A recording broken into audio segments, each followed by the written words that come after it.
Naka-with honor nga ang aming aling Kylie at ang request niya, gusto na daw niya ng ading Haanbot, grabe ka. alam, nakisalong baton barbecue daw ang gusto niyang kainin, kaya nga naman for the go. Pero teka muna, wait, nagadun samot tanong tina-order ko. Itong kasama namin, feel at home lang talaga, meron pa silang nalalaman na cheers, kampay daw para sa tagumpay.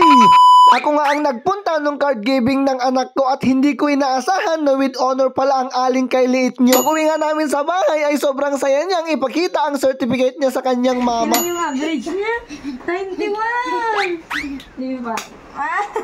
Dahil naka with honor siya, deserve daw niyang mailibre at ang request niya yung inihaw daw ni Insan Dante. Kaya nga naman hindi na kami nagpatumpik-tumpik pa, dali-dali na kaming pumunta, pero tignan niyo naman ang pitak-pitak dito sa aming kalsada. Kaya sa mga kapwa ko motorista dyan, ingat-ingat lang, baka madulas kayo at ma-fall kayo sa maling tao. Niyala, hugot na naman yun. Magkakaroon na nga rin pala ng Jollibee dito sa may Libertad, Cagayan, konting tiis na lang matatapos na yan. Pero ang tanong, adanto nga tatiigatang. Nag-teleport na nga kami, nandito na kami sa pwesto ng aking pinsan. Grabe talaga mga beshi waknes ko, sobrang sarap kasi ng inihaw nila dito, kaya nga naman binabalik-balikan namin to. Sana all no, binabalik-balikan, ikaw pinagsarapan lang pero di na binalikan. Alahoy! May lang baka i-unfollow nyo ako dyan. Konti lang pala yung in-order namin for today's video kasi on diet kami. Kumuha lang kami ng 10 barbecue, 5 bopis, 3 isaw at 2 ulo ko. Yala talaga, 2 ulo. At ang matindi mga beshi waknes ko, 10 Viva Max. Viva Max man nun. Anya maka talaga, pa-comment man dito baba. May pa-AAA pa kayong nalalaman. At syempre, flex ko nga rin pala yung face kong may dimple at karamihan sa mga babae dito na fa-fall. Sa best, Becky ka best. Sa part na to ay mag-first bite na ako ng bopis, pero tignan nyo naman yung kamay ko nakatudo. Ala, confirm 100.1. Becky ka nga talaga. Nag-igop nga rin pala ako dito ng suka kasi nag-imas na talaga at sinunod ko na kinain yung Viva Max na. Grabe, masarap talaga ang Viva Max pag hot na hot. Uy, baka ibang iniisip nyo dyan mga Diego. Sinunod ko ang kinain tong leg na may ulo. Tignan mo Diyos mo ko, ganito ako sumubo. For the go!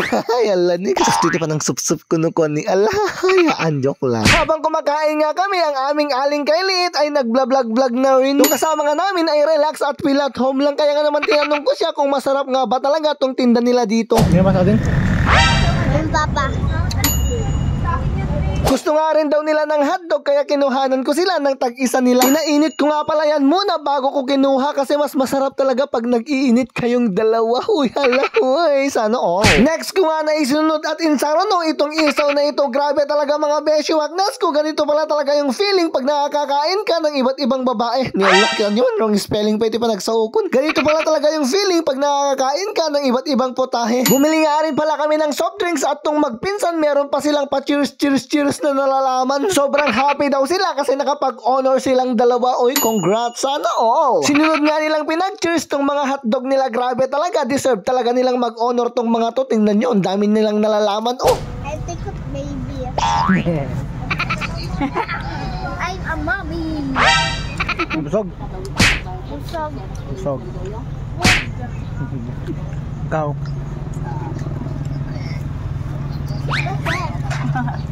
Ikaw. Nanganan na reveal.